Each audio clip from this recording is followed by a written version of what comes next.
Deixa-me ver, estamos online? Estamos online? Estamos online! Opa! E hoje eu vou trazer aqui um amigo mais que querido, um artista incrível, brasileiro, que está morando em Portugal já há algum tempo, um artista das artes performáticas, Thales Frei.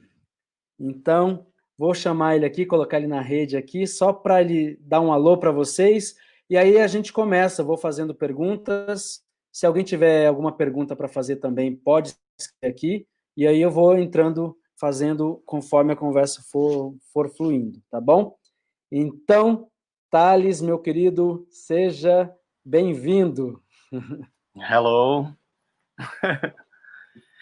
Bom, obrigado pelo Thales. querido, obrigado pelo incrível, enfim, os elogios à parte, adoro. E Muito agradeço bem. demais também por, enfim, pela oportunidade aqui de falar sobre o meu trabalho, falar contigo, pessoa querida e amada. Bora lá. Ah, Ó, em primeiro lugar, assim, quero muito agradecer por você aceitar esse convite, aceitar estar aqui. Eu normalmente convido amigos que eu conheço muito, tenho muita familiaridade com o trabalho deles, então fica até muito mais fácil, assim, conversar sobre, né, o que elas fazem e tudo mais. Você é um amigo que tem muita proximidade, mas eu conheço pouco sobre as artes performáticas, né? Então hoje é um desafio também poder trabalhar isso aqui com você. Então, meu querido, já vou abrindo aqui, tá? As pessoas estão entrando.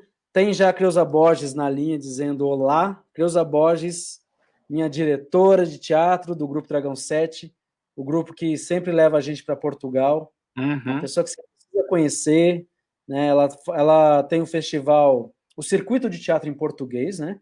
Que agora está virando um festival, e ela sempre traz esses artistas falantes da língua portuguesa. E é uma pessoa que você tem que conhecer. Bom, vamos lá. Ô, Thales, para começar, então, vamos lá no início, né? Você é de Catanduva, né? A terra quente demais. Exato. Me fala aí, quando começou a sua vida, assim, artística, assim, ela começou pelo teatro, ou como foi? O teatro foi o início, o pontapé? Assim, logo que eu comecei a fazer minhas primeiras manifestações em arte, ainda em casa, nada dentro de uma instituição, enfim, onde eu não procurei aprimorar conhecimento e técnica, nada disso, eu desenhava em casa. Eu gostava muito de desenhar. E desenhava na escola. E procurei inicialmente fazer aula de desenho. Eu tinha 10 anos de idade. E a turma não aceitava. Lá em Catanduva, essa turma que tinha de desenho na cidade, ela não aceitava crianças, né? Era uma turma para adultos. Então eu não pude fazer aula de desenho. E ao mesmo tempo, eu tinha imensa vontade de trabalhar com teatro. Ainda achava na altura que eu queria ser ator. Eu não tinha propriamente assim uma ideia do que eu ia fazer dentro das artes cênicas, mas inicialmente era isso que eu pensava, que eu queria ser ator. Então eu fiz teatro em Catanduva, aí fiz parte de um grupo amador da cidade, que tinha alguns contatos com pessoas de fora, que apareciam por vezes, ou para gravar um comercial de TV, ou às vezes para dirigir um espetáculo. E eu estava sempre fazendo essas coisas, dentro do meio e de forma amadora ainda, num grupo em Catanduva. E aí fui me entusiasmando com as artes cênicas inicialmente, até sair de Catanduva, até buscar fazer uma faculdade fora. Então fui para o Rio de Janeiro. E aí fui fazer artes cênicas, fui fazer direção teatral lá. E aí fui fazer direção teatral. Então nesse momento foi quando eu percebi que muitas coisas das artes, no caso, nesse momento ainda, nas artes cênicas, muitas coisas me atraíam. Desde figurino, cenário, iluminação cênica, sonoplastia, eu me interessava por muita coisa. Então eu pensei que na direção teatral eu poderia experimentar um pouco disso tudo. Bom, mas a pergunta foi Catanduva, né? Como começou tudo em Catanduva. Foi assim, no Noroeste Paulista, Texas Paulista, foi de onde eu saí. Ah, legal. E nesse trajeto, assim, você foi tendo muitas referências, né? E quais são as referências que te transformaram, que mudaram a sua cabeça, assim? ou o teu olhar para o teu trabalho, para a tua trajetória? Ali da cidade, né? Então, falando desse início, quando eu era ainda criança, assim, o meu avô era uma figura que eu admirava muito. Meu avô, ele tocava violino, era um advogado e historiador, professor de geografia, tinha, assim, era interessado por diversas áreas do conhecimento humano, mas era uma pessoa da área de humanas. Então ele me influenciava muito, porque recitava poesia, fazia saraus na minha casa, eu adorava, achava o máximo. Então aquilo tudo me entusiasmava muito. E acho que ele foi uma figura que me influenciou diretamente. Aí, isso quando eu era muito criança ainda, depois a Teca Mastrocola também, em Catanduva, ela fazia umas coreografias no estilo livre, e que eram muito experimentais de dança-teatro para a altura. Eu adorava. E aí procurei, então, quando fui fazer teatro, na verdade eu fiz um teatro não convencional na cidade, fui fazer dança-teatro. E ela é uma pessoa que também, assim, me motivou muito. Quem mais? E minha mãe. Minha mãe, porque minha mãe, ela era professora, é professora ainda, né, de educação física, e ela na época elaborava coreografias sempre nos finais de ano, sabe, para as academias para onde ela dava aula. Então ela tinha que elaborar coreografias e eu ia para esses festivais, eu adorava ver e acompanhava o processo de ensaio, acompanhava o croquis que minha mãe fazia de desenho, de figurino, o que ela pensava de música para produzir aquilo. Então, eu acompanhava, de certa maneira, o processo de criação da coreografia. E isso, com certeza, foi influência para mim também. Naturalmente, você já sempre esteve atento a isso, né? Com os olhos, né? Consciente e inconscientemente, já com o olhar direcionado também, né? Já estava, e assim, eu estava e estava ao mesmo tempo. Eu tenho duas irmãs, elas estavam, assim, que têm praticamente a mesma idade que eu. Eu tenho a diferença de idade, da minha idade para minha irmã do meio, é de 1 ano exatamente. Inclusive, nós fazemos aniversário no mesmo dia, 20 de junho. Eu nasci no aniversário de 1 ano dela. Então, aí eu tenho a minha irmã mais velha também, a Ana Carolina, que, enfim, tem 10 meses de diferença com relação à idade da Paola. Então, assim, a nossa idade é, assim, praticamente trigêmeos, né? E Legal. as duas gostavam muito de dança e se influenciavam de algum modo, mas eu me influenciei mais e optei por seguir carreira artística. Legal. Você optou desde sempre, né? O Vini Mastelaro está dizendo que Thales sempre quebrou a cara da sociedade catanduvense. Eu Amo, estava lá e gente, vi tudo. amo. Amo, tava comigo, tava na escola, acompanhou o processo também. Você causava na cidade, Thales? Causava, nossa, causava bastante. Mas Inclusive, isso eu acho que. Perdão, desculpa. não, ia falar dos desenhos que eu tinha mencionado no início, por exemplo. E o Vinícius está aí na conversa, ele acompanhou. Na escola eu desenhava muita coisa na carteira, assim, muito conteúdo insolente. Então, na época, imagina, né? Eu tinha, sei lá, por volta dos 14, 15 anos, assim, adolescente ainda, e fazia altos desenhos e ia parar na sala da diretora por conta disso, assim, do conteúdo do que eu fazia. Pois é, eu vi que você postou há uns dias atrás alguns desses desenhos e com essa história de que você fazia ali e aí você foi levado à diretoria. Uhum. E eu achei bonito isso, sabia? Porque eu fiquei pensando, já desde criança, já tinha, né, o Thales já tinha essa coisa da expressão, né, do desenho, da opinião, do olhar e da performance também, né, em Uhum. geral.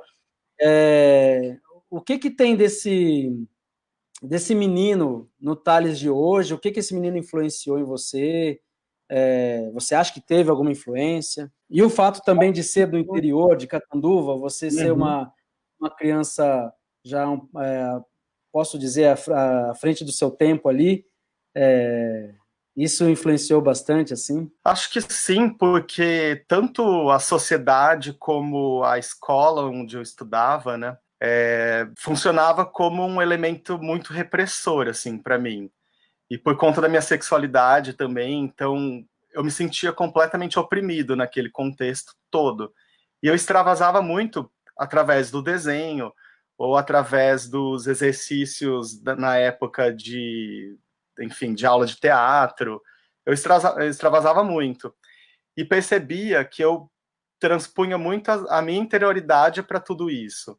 Então, no caso, foi só na faculdade que eu fui perceber isso, que a melhor expressão para o meu caso seria a performance, porque o que eu precisava, o que eu queria, né, tinha necessidade de explorar no meu trabalho era a minha própria subjetividade, mas não como uma maneira egocêntrica de partilhar a minha existência com o mundo, mas de fazer com que essa existência, essa partilha, pudesse dialogar com outras identidades, outras subjetividades, interioridades, enfim. E aí eu comecei a perceber que a performance era o melhor meio de expressão. Mas no início, esses desenhos, por exemplo, que eu fazia em escola, eram super polêmicos, porque eu estudava num colégio, imagina o nome do meu colégio, Ginásio Jesus Adolescente. Esse foi um dos colégios. Certamente eu não me enquadrava nessa escola, porque a gente imagina um Jesus adolescente, tipo um Kurt Cobain, né? Mas não era esse o caso. O que tinha de mais próximo ali era só a adolescência mesmo, né? Isso. Jesus adolescente. Ô, Thales, então, o que eu vejo, assim, o teatro, seu direcionamento para performance, no sentido de ampliar mesmo as tuas, o teu pensamento, a tua arte em geral, porque o teatro, de uma certa forma, ele também tem um lugar de limite ali, né? É fechado um pouco, né? E eu tenho a impressão que a performance ela te leva para caminhos mais livres, assim, te deixa mais livre, né? Você pode tanto fazer um trabalho coletivo como pode fazer um trabalho individual e subjetivo, né? Uhum. Então, assim, eu queria que você explicasse para muita gente que está aqui o que é a performance, o que você difere a performance do teatro ou de outras artes, assim, em geral. Bom, no caso, assim, não vou dar uma aula, uma palestrinha aqui de performance, mas assim, dar um resuminho, né? Um conteúdo assim bem prático. No teatro, a interpretação, né? O elemento, tem a interpretação. E na performance não. Na performance, o artista não interpreta outra pessoa, né? Ele não faz o papel de outra pessoa.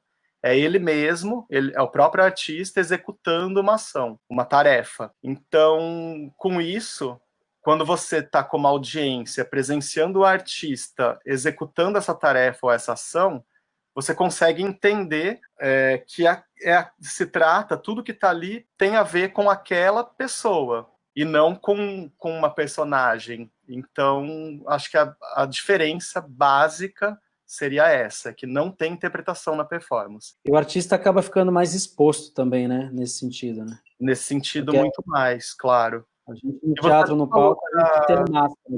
Desculpa, eu falei por cima Não, eu também. Eu tô falando que no teatro a gente tem a máscara ali para nos proteger, né? O personagem tem o filtro. Agora, na performance, vocês estão ali, com todas as suas forças. E olha que engraçado essa relação. Eu no meu final, assim, no teatro, né? Assim, no meu final, não sei lá, ainda posso fazer coisas no teatro. Mas minha despedida maior no teatro foi 2008. Foi quando eu fiz o último espetáculo como ator, assim, em cena, com texto decorado, de quinta a domingo, em cartaz, em São Paulo, sabe? Foi a última experiência que eu tive. Que era uma peça super convencional, no palco italiano, cena frontal, no Teatro da Funarte e a direção do Abu Janra. Então, era muita responsabilidade. E eu tinha que entrar com aquele texto decorado para dizer para a grande audiência. E começava a me dar pânico, sabe? Apesar de estar protegido, você disse, né, que parece que é mais limitador tudo isso, ao mesmo tempo isso tudo me deixava enlouquecido. Eu tenho, acho que, mais facilidade de contar com o imprevisto da performance de permitir que esse medo venha à tona, seja, fique transparente, sabe? E sendo ator, fazendo personagem, isso me dava um certo desespero. E acho que foi isso, assim, foi a minha despedida. Eu percebi que eu não tinha mais prazer em fazer teatro. Quando eu ia entrar em cena, eu sempre me arrependia de estar fazendo aquilo. Impressionante. É louco porque para mim é o contrário, assim, né? Eu gosto desse lugar seguro, né? Para mim é seguro, né? Uhum. E o lugar que é mais, que estou mais exposto, que estou mais livre para. Eu gosto também do improviso, mas ainda o improviso no teatro ainda tem um lugar seguro, né? Por Sim, exemplo, eu tive a felicidade de participar de um trabalho com você, né, sim, aqui em São foi. Paulo. E para mim foi muito difícil. Não parece, mas foi, né? Até Porque porque a assim, tarefa era bem pesada, né? sim, para quem não viu esse trabalho, a gente ficava uma dupla, né, de frente para o espelho, cada um espelho dupla face, né? E a gente ficava beijando ali durante o tempo determinado, sem parar, se beijando com o espelho entre o casal. Só que chega um momento que você começa a olhar o espelho, você começa a ficar meio tonto, porque você está indo para um lado, mas o espelho está te mostrando o outro. Então você começa a entrar. Eu comecei a entrar num lugar de tentar buscar o controle, né? De não desmaiar, não cair, não. Então isso eu achei muito interessante, assim. Eu fiquei completamente exposto, completamente num lugar de, puta, vou parar, mas ao mesmo tempo, não, vou para esse limite aí. E foi Uhum. uma experiência muito interessante, assim, muito forte, assim, para mim. E foi aí que eu comecei a Não, ver. foi muito É, legal você fazendo a ação da performance. Foi 2016, isso já faz muito tempo, né? passa rápido. 16, passa muito Foi rápido. na Galeria Olido, né? Foi, no Teatro Municipal, Fundação Teatro Municipal, mas é no Paço das, não, Isso, na Praça das Praça das Artes. Artes. Praça das Praça das Artes. Artes. Legal. Então, já que a gente entrou aí, fala um pouquinho dessa sua. Você está morando hoje em Portugal, né? Uhum, Há alguns anos, né? Então, e a partir do momento que você foi para aí, você passou a viajar muito para o Brasil aqui para trabalhar, para apresentar uhum. as suas performances e tudo mais. Fala um pouquinho de como é isso, os lugares que você apresenta, né? O que é critério para você quando você vem para cá? Bom, eu me mudei para cá, né, para Portugal, para o Porto, e aqui fiquei desde que mudei. Vim em 2008. Vim com o pretexto de fazer um mestrado e, claro, seguir carreira artística por aqui, e lá e acolá, enfim. E quando eu vim fazer o mestrado aqui, eu já vim buscando o mestrado nas artes visuais e saí da área do teatro na pesquisa. Isso, claro, me conduziu para um caminho mais híbrido, mesclando a performance, usando a performance como mescla, né, das artes cênicas e visuais. E isso foi um ponto que me fez encontrar performance. Aí, o outro ponto foi o fato de chegar aqui com um currículo de pessoa da área do teatro, mas com referências que aqui não tinham importância. Então, por mais que eu tivesse trabalhado com pessoas de muito renome no Brasil, eu chegava aqui com um currículo, tentar entrar em grupos e oferecer trabalhos, isso não tinha peso algum. Então eu percebi que eu tinha que fazer trabalhos mais autônomos, autorais, que fossem meus. E a performance foi um meio eficaz para isso tudo. Acho que aí eu consegui de vez praticar performance e ter como principal meio de expressão artística. Eu já praticava performance desde 2006, assim, de modo mais menos intuitivo, mais racional, sabe, entendendo o que é o gênero artístico. Então, isso desde 2006. Mas em 2008 eu acabei fazendo performance aqui. E aí, quando eu vim para cá e fazer performance em Portugal, claro, o meio é muito restrito dentro de um país para viver de performance e pagar as contas fazendo performance. Então, eu comecei a criar estratégias de oferecer meus trabalhos para as instituições. mas não só em Portugal. Então eu pegava assim o mapa mundi, né, porque eu pegava o Google Earth e ficava olhando os países que me interessavam e conhecer e apresentar meu trabalho. Aí pegava a capital, depois a segunda maior cidade, a terceira maior cidade, começava a fazer esse processo, e anotando, sondando as instituições e oferecendo os trabalhos. Aí o Brasil, claro, por conta da língua portuguesa, pelo fato de eu estar fazendo mestrado fora do país, tudo isso foi uma vantagem, sabe? No meu currículo, no meu projeto, né? Ele deu um peso grande no meu projeto. E as pessoas com quem eu tinha trabalhado antes, que estavam no meu currículo, eram todas do Brasil. Então, no Brasil, eu consegui vender muito mais meu trabalho, depois que eu saí daí e depois que eu comecei a trabalhar com performance. Porque também a performance era mais fácil, sabe? Tinha muito menos gasto, não tem uma equipe imensa para viajar, não tem cenário. Enfim, é o meu corpo, um objeto ou outro, às vezes nenhum objeto, e é fácil, é mais prático para sair de um lado e para o outro. Sim. Então, eu O custo, comecei o a... custo também é menor, né, para quem financia, né? Não entendi, desculpa. O custo também é menor para quem financia, né? Então, Sim, é isso. No final das contas, quando faz o orçamento completo do espetáculo ou da performance que está sendo vendida, né, ela sai bem mais em conta para a instituição. sim. Então, eu consegui, a partir de então, sobreviver de performance. Comecei a oferecer, no Brasil, inclusive, a gente estava vivendo uma ascensão econômica, e eu peguei essa fase, que foi ótima também no Brasil. Então, eu tinha esse trabalho contemplado nas instituições, principalmente no SESC. E aí, uma coisa também que ia de encontro com o que eu pensava era que eu fazia o trabalho de arte não necessariamente para as pessoas que estão do meio da arte, não para as pessoas que estão ali avisadas sobre o que elas vão ver. No SESC tem muita gente desavisada transitando, né? Tem gente que está indo para aula de natação e de repente está vendo uma performance. Então isso me agradava demais, assim. Aí é uma instituição que eu trabalhei todos esses anos e continuo trabalhando. Legal. Ô, Thales, tem uma moça aqui, a Ana Cândida Carvalho, Uhum. uma fotógrafa de Teresina, Piauí. Ela está perguntando, nas performances, esse encontro consigo exige algum trabalho psicológico? Você acha que é autoterapêutico? Não, a arte, ela sim, ela não é terapia, mas pode ser, né? Terapia, não sei, acho que sim. Mas não é como você encara, né? Não busco isso como terapia, mas acaba exorcizando com certeza mil questões. E Legal. com isso eu fico mais leve mesmo. Acho que extravaso muita coisa através dos meus O, trabalhos.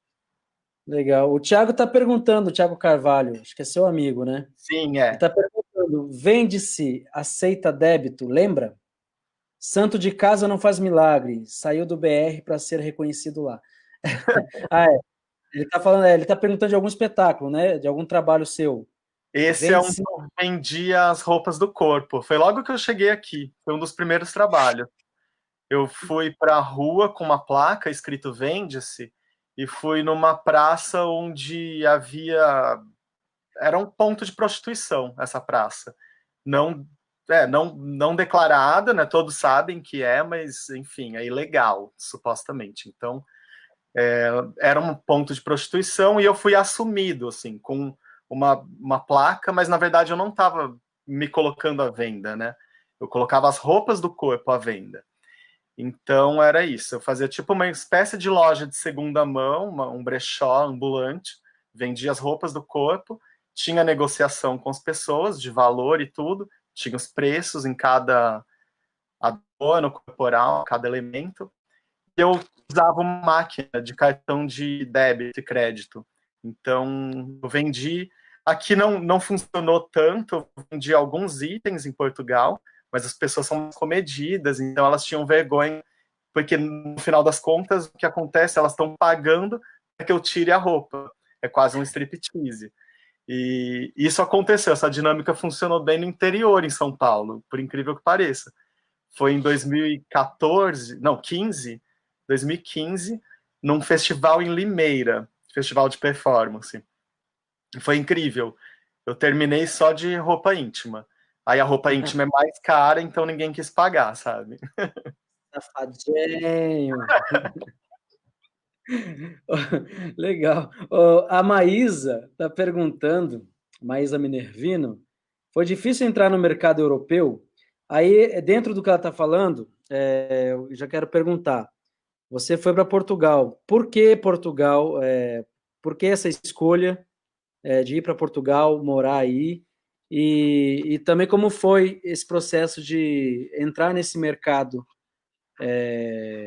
né? Que é difícil um estrangeiro chegar e já entrar no mercado alheio, né? Como é que foi? Na época, quando eu vim para cá, 2008, né, então Portugal e a Europa, né, na verdade, estava vivendo a crise econômica. Então, quando eu cheguei aqui, eu era visto como alguém competindo. Então, foi difícil, foi bem difícil.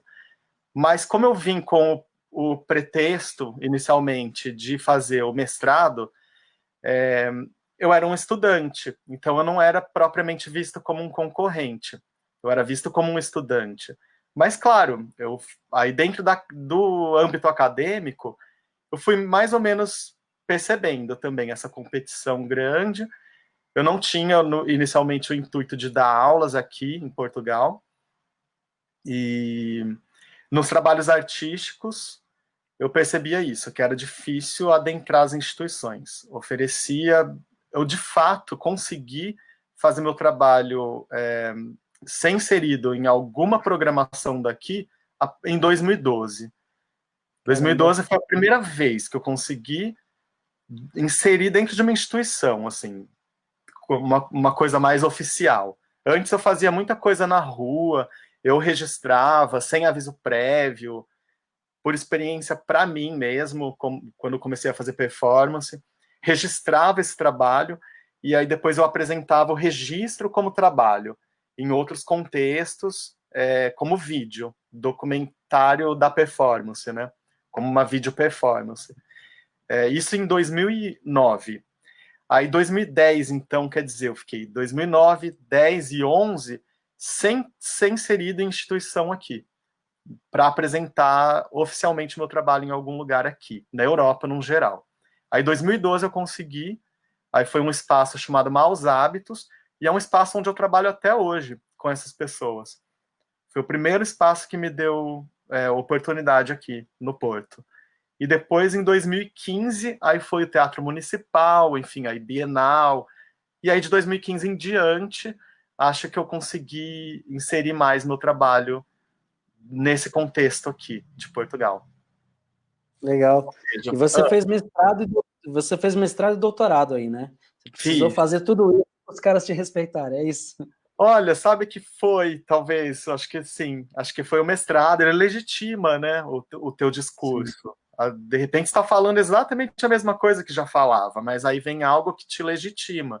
Então, eu fazia o mestrado aqui, fiz em teoria e crítica da arte, foi excelente para mim, porque eu sou uma pessoa da prática artística mesmo, nunca, nem na graduação, fazendo a UFRJ, também as pessoas eram todas muito focadas em seguir carreira acadêmica, e na época eu não tinha esse intuito de seguir carreira acadêmica. E aí, quando eu vim fazer o mestrado aqui, eu fui flertando também com essa possibilidade, porque era um mestrado teórico, não era prático, mas ao mesmo tempo, dentro dessa teoria, eu reconheci a minha prática, que foi a da performance. E aí o doutorado eu fiz em um doutorado prático. Fiz em Coimbra, fui para o departamento de letras em Coimbra, ou seja, super tradicional, e propus um projeto prático para lá, o que não foi muito fácil para eu convencer o meu departamento, mas meu orientador era super para frente, ele acabou aceitando, e foi incrível. No final, foi incrível o doutorado. Fiz com leveza, não sofri, nem um pouco. Tem muita gente que faz sei lá, o mestrado, o doutorado, sofre pra caramba, né, para escrever ou para apresentar, morre de medo. Eu fui sem grandes pretensões, eu simplesmente fiz a pesquisa sobre a minha prática mesmo, ou assuntos que me interessavam, e estava tranquilo para falar deles. Então eu gostei. Né? Thales é um menino muito estudioso, gente. Imagina, né? É pior que eu Sabendo que eu fiz 2 faculdades ao mesmo tempo no Rio de Janeiro. Fazia indumentária também, imagina que absurdo. Fazia, às vezes, 12 matérias num semestre. Totalmente desumano, assim. Não... Louco. Louco. O Richard está perguntando, Richard Silva. Olá, Thales, sou de São Paulo, conheci seu trabalho a partir da professora Maju, quando tive aula de performance na faculdade. Bom, como você se relaciona com a dor expressa em um trabalho? Você acha que a entrega, como em trabalhos do Chris Burden, torna um performance essencial, sincera? Depende muito da vertente, né, que o artista trabalha. Eu já fiz alguns trabalhos onde eu extravasava coisas e eu utilizava a dor também como um rito de passagem, aquela dor às vezes acaba sendo um elemento transitório, né, entre um momento seu e um posterior àquela dor, assim. E tem pessoas que utilizam essa dor também como uma forma de resolução de uma dor psíquica, às vezes. Aí você usa a dor física como uma maneira de anular essa dor psicológica, enfim. Eu particularmente não utilizo, mas utilizo o tempo muito alargado. Utilizo uma certa tortura de uma ação que é levada à exaustão. Então, de certo modo, eu me identifico com isso.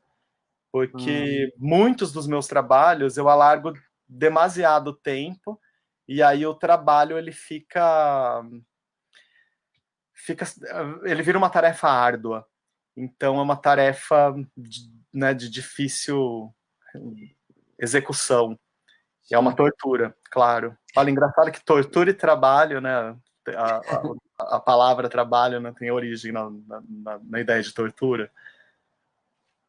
Olha, às vezes, né, para alguns né, para outros é prazer, como a tortura também, né, para uns Sim, exato. para outros é prazer. Você se define como um artista transdisciplinar, né? O que é isso? Explica aí para a gente, assim. Eu poderia, inclusive, usar interdisciplinar, né? Mas eu optei pela palavra transdisciplinar, não sei, as duas palavras têm essa ideia de contaminação de disciplinas, né? Então, mas eu optei pela transdisciplinaridade, até pela estranheza da palavra, quando a pessoa observa essa palavra, vai tentar entender, ou seja, ela já está refletindo mais do que se eu colocar o interdisciplinar, assim. Mas a ideia é essa, é de como uma expressão se contamina com a outra, se mistura com a outra.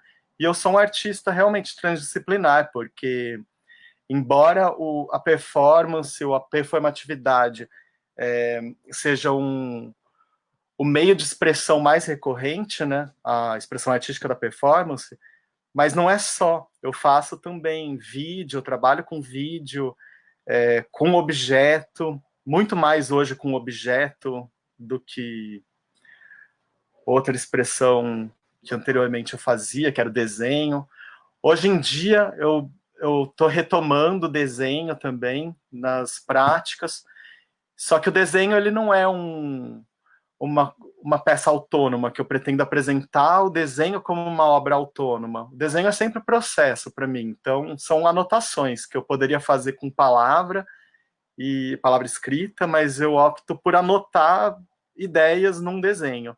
E muita coisa surgiu a partir de um desenho que eu fiz. Muita coisa. Ou o contrário, sabe? Coisas que eu faço me motivam a criar um desenho e depois o desenho vira outra obra, e hoje em dia eu tô com uma série de neons aí que eu tô com ideia de produzir. Mas, legal, por enquanto, são desenhos. Tudo bem. E você leva tudo isso para vários países, né? Você tem ideia já de quantos países você já foi, já levou? Entre todos os seus trabalhos, né? Livros, né? As exposições todas. Um Você dia tem ideia? eu contei mesmo, assim, para saber o número exato, mas eu esqueci o número agora. Eu esqueci completamente. Mas, assim, são muitos países mesmo. Aqui na Europa, eu viajei muito, assim, ano passado eu estava super exaurido mesmo de apresentar trabalhos cada hora em um lugar. Eu não passei mais de 3 semanas na minha casa, sabe? Seguidas, assim, ano passado. Eu sempre Caramba. estava fora. E é cansativo, porque também tem o fuso horário, né? Eu fui, sabe, era de um extremo ao outro. Às vezes era Islândia, aí Nova Zelândia, ou seja, de um extremo mesmo para o outro. Aí o Brasil também, que são muitas horas daqui. Então, meu fuso horário estava totalmente louco, meus horários de sono totalmente atrapalhados, mas eu adoro, eu acho uma delícia, é muito prazeroso poder apresentar em contextos distintos, eu realmente adoro. E não é, e não é só isso, né, Thales? Você é uma pessoa muito querida, né? Então, você tem muitos amigos. Então, além de tudo isso, você ainda tem que ter o tempo, você tem que ter o tempo para dar conta dos amigos, né? Visitar É os verdade. amigos, É. dividir. Aí você está aqui, um amigo fala, pô, mas o Thales não me ligou, ele não vem aqui, não vai me dar oi. Tem isso, Sim, ele tem ainda que passar em 10 amigos, né? tem, é verdade. Você Uma coisa que é sente ótima peso de na consciência? apresentação. Desculpa, eu Desculpa, falei por desculpa. cima. Não, não, eu queria falar, você sente peso na consciência em às vezes não conseguir visitar todos os amigos? Nossa, eu sinto muito, gente. Tem época que começa a anotar, assim, sabe? Eu coloco tipo trabalho, né? Coloco na agenda, assim. Tenho que encontrar fulano, tenho que ver a filha da minha amiga que nasceu. E agora nessa idade começa isso também, né? Todo mundo É. começa a ter filho, aí você tem que conhecer a filha, o filho. E então é compromisso, claro que é.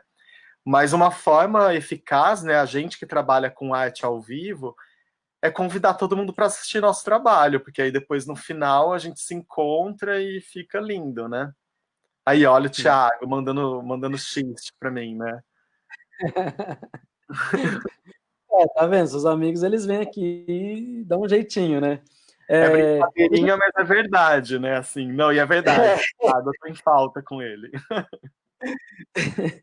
e deixa uma coisa que eu acho que a gente está vivendo aqui hoje, uma coisa bem séria, que são algumas censuras, assim. Uhum.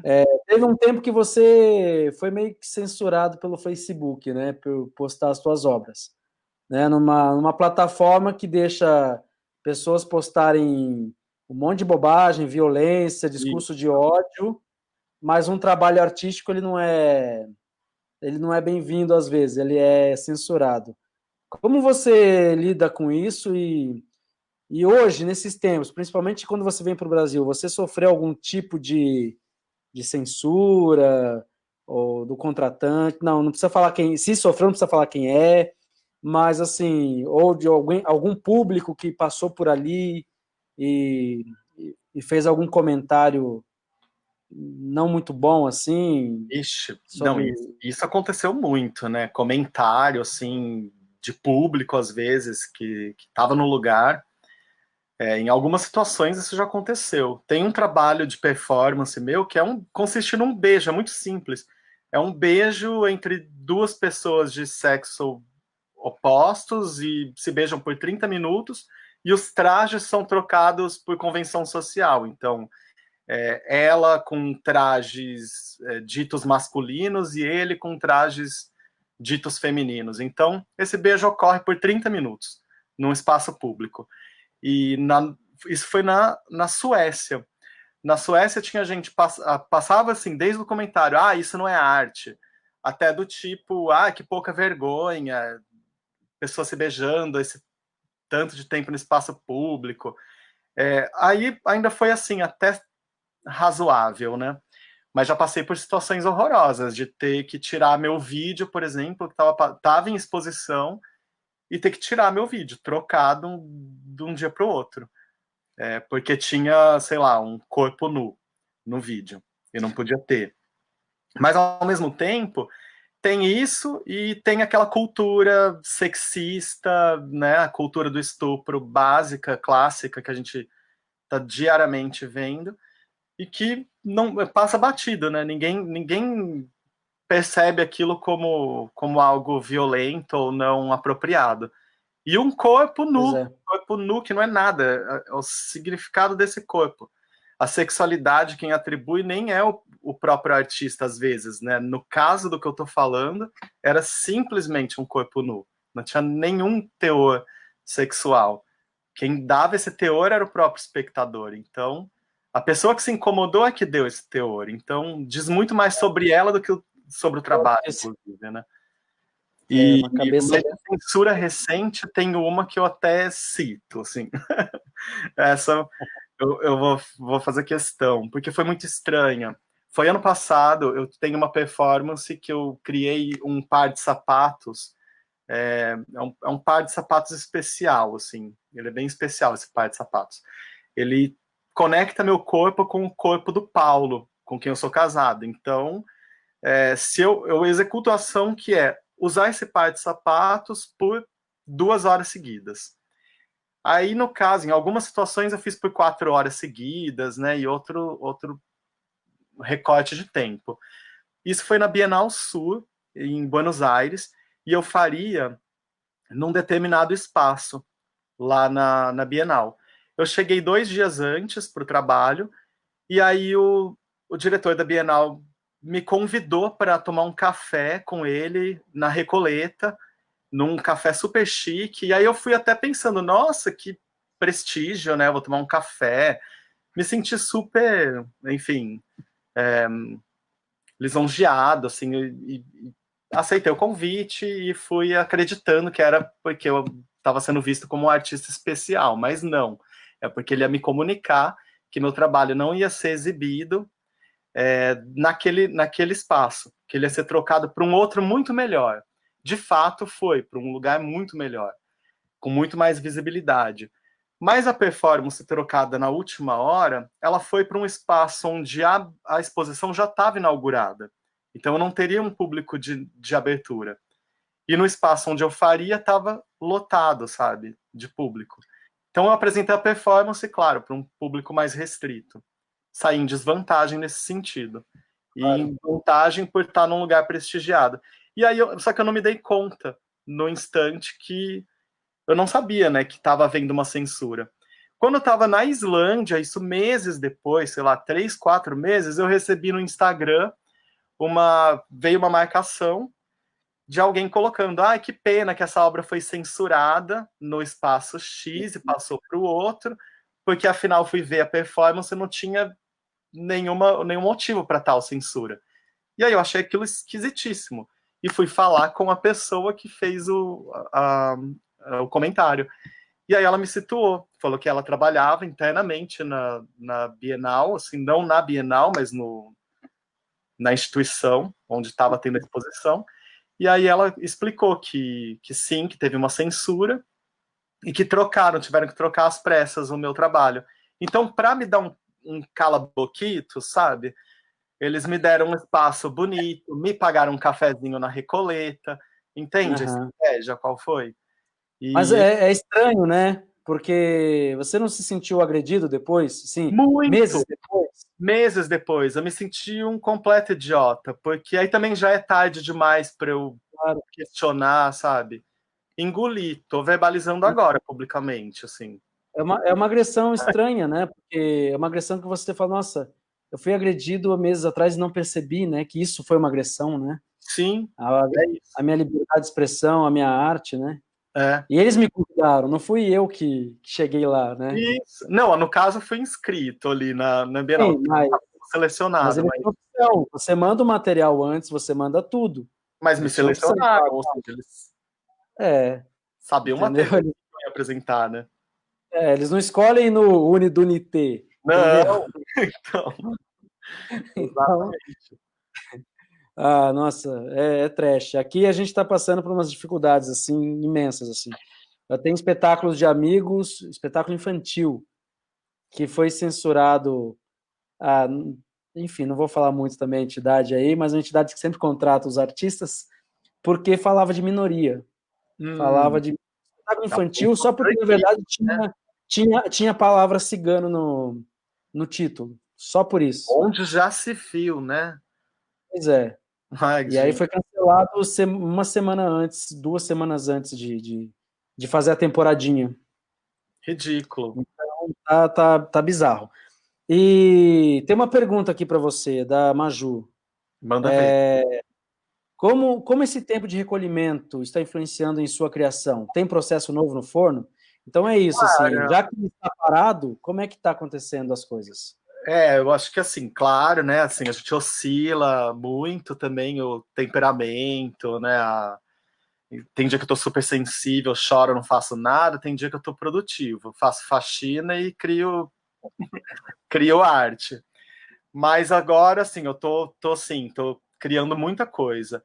Por exemplo, esses desenhos que eu tô engatilhando aí, uma série de neons que eu quero fazer para uma exposição futura. Tem projetos também que já estavam programados para acontecer. Claro, tem o adiamento. A gente acredita que eles, né, possam ser realizados ainda. E mas eu tenho um projeto que eu estou fazendo, inclusive, numa disciplina eu tô lecionando na Universidade do Minho, sabe?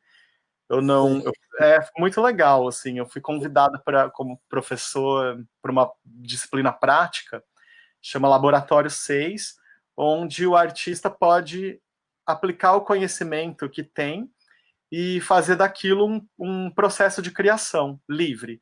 Pode ser dramaturgia, o que for. E no caso, eu estava fazendo em performance, com o objetivo de fazer uma criação que tivesse o objeto, o objeto performativo que levasse o grupo a apresentar algo que se assemelhasse à escultura e também à dança. No final das contas, por conta da quarentena, isso tudo se transformou numa video performance. Então agora eu estou nessa criação. O desafio dentro da quarentena foi como continuar essa disciplina que é prática, é um processo de criação com esses alunos todos, e o que eu poderia fazer. Então, assim, naturalmente, acho que eu fui conduzido a chegar nessa resolução, que vai ser a video performance. E está sendo super interessante, porque eu tenho esse diálogo com os alunos. Agora até a gente fica mais motivado, porque está mais sensível também. Então tem o diálogo particular com cada um, tem o diálogo em grupo, às quartas-feiras, que é o dia da aula, e depois essas conversas paralelas. Tem sido super produtivo para mim e para eles. E eles têm me apresentado materiais lindos também, que me influenciam muito. Então, acho Que que sim, legal, acho que estou conseguindo produzir. que bacana, Thales.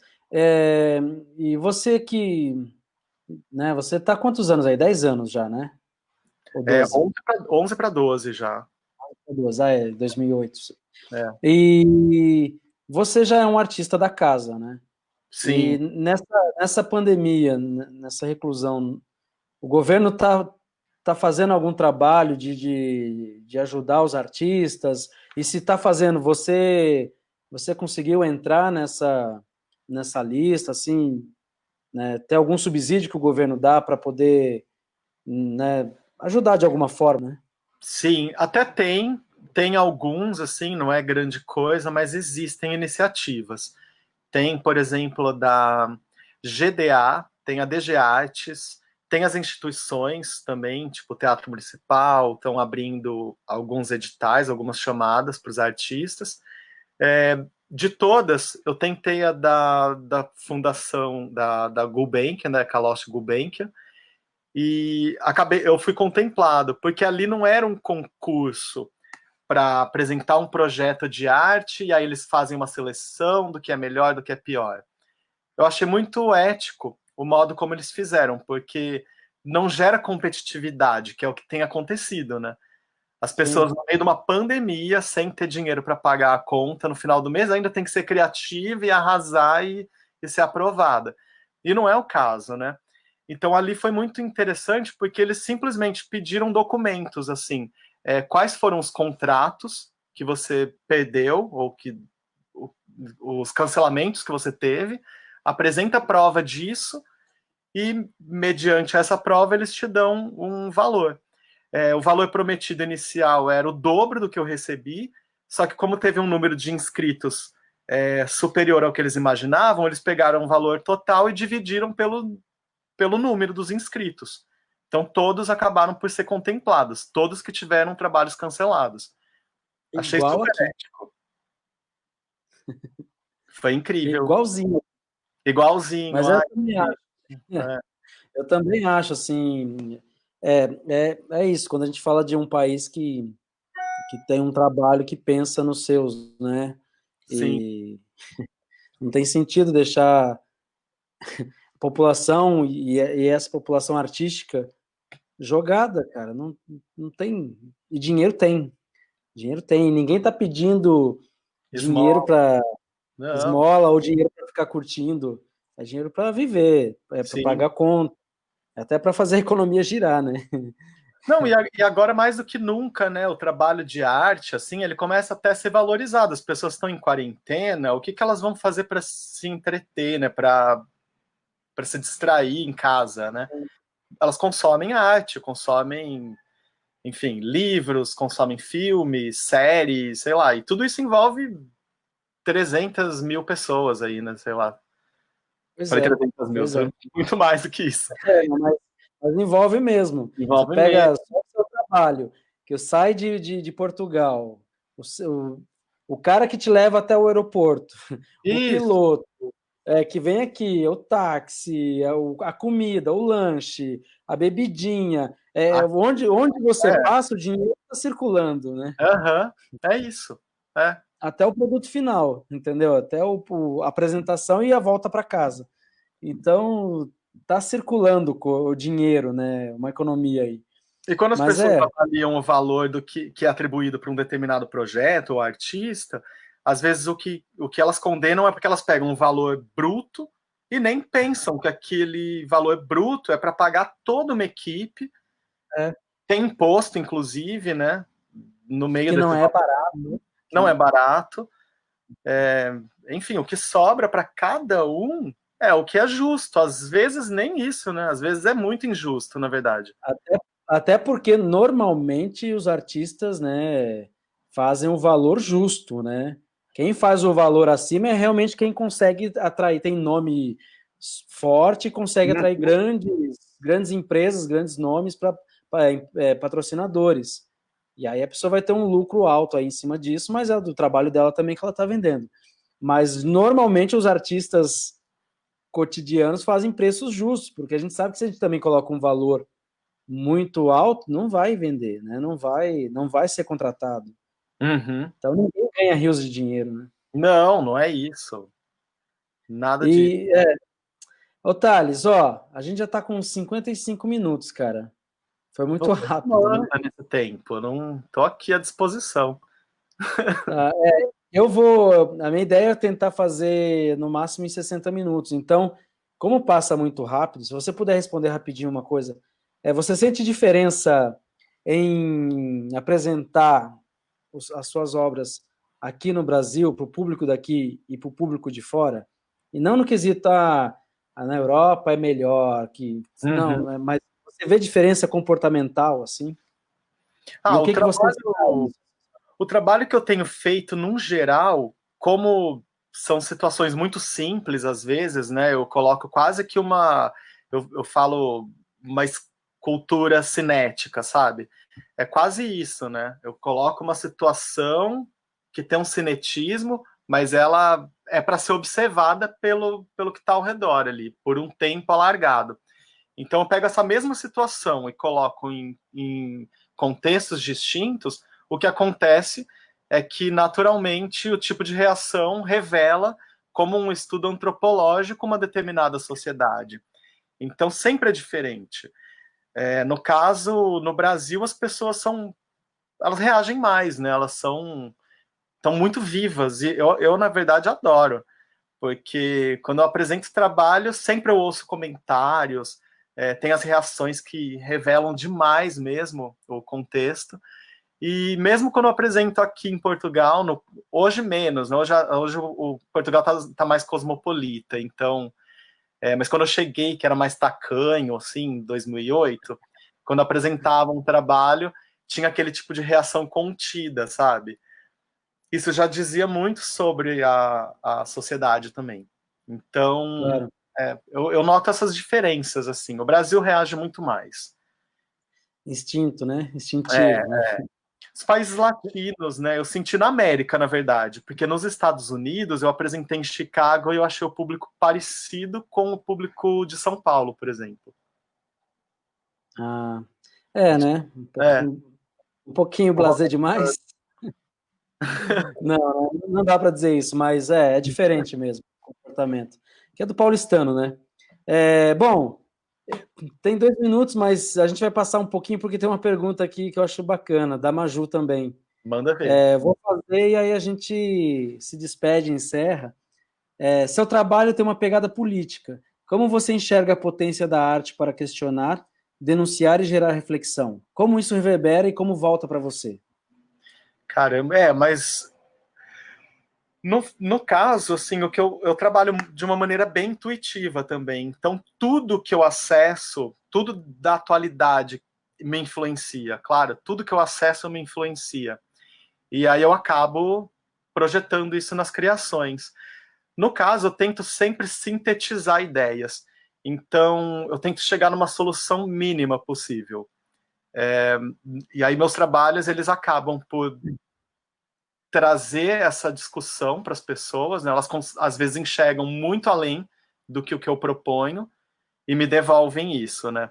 Essa leitura que está muito além do que o meu trabalho apresenta. Mas sim, eles têm um teor político, porque eu não consigo acreditar, eu quando crio já penso assim, eu não consigo acreditar que a estética seja separável da política. Uhum. Toda proposição estética é política. Tá Não, intrínseco, né? Tudo, não tem, é inseparável isso. É né? inseparável. E à medida que uma estética é apresentada num contexto, é político, porque a maneira é aquilo que eu estava falando da antropologia. Se eu apresento aquilo num determinado contexto, as pessoas vão entender de um modo. Se eu apresento em outro, entendem de um modo completamente distinto. Legal. Ô, Thales, a gente vai acabar aqui. Tá Eu bem. fiz uma hora de perguntas, assim, mas nunca dá tempo. Parece uma hora, a gente fala assim, nossa, uma hora, o que que eu vou Eu falar com ele? pensei isso. O que que eu vou perguntar para ele? E a coisa flui, né? Flui. E A gente é amigo, né? tinha muita coisa para perguntar, mas eu estou tentando realmente controlar esse tempo. É uma pena. Mas, ó, pessoal, quem acompanhou a gente aqui, muito obrigado. Quem quiser acompanhar mais sobre o trabalho do Thales, tem as redes sociais dele, tem o Instagram, que é @ThalesFrei, tem o site do grupo da companhia dele, que chama Se Excessos, então é seexcessos.com.br, entra lá que vale muito a pena. Tem alguns vídeos no YouTube, no Vimeo, Uhum. acompanha, gente, é um artista que vale a pena. Obrigado mesmo para quem veio, para os amigos do Thales também, muito obrigado.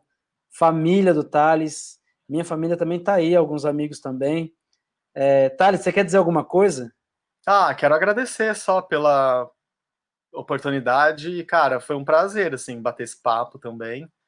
Eu ficaria muito mais tempo aqui contigo, mas realmente acho que uma hora tá bom para divulgação aí, né, pro pessoal. E também as pessoas começam a cansar um pouquinho, vão saindo, Claro. e aí às vezes está falando muita coisa importante e se perde, né? Pouca gente acompanha. Mas estão aí E os quem mais quer falar? acessos também, né? Desculpa, falhou. Não, diz que estão aí os acessos todos dados, né, dos Sim. trabalhos, enfim. Essa live eu vou subir para o YouTube também, para o Vimeo, para algumas plataformas. Quem tiver curiosidade depois de compartilhar, fica à vontade. Gente, muito obrigado. Semana que vem eu ainda não tenho o nome de quem vai estar aqui.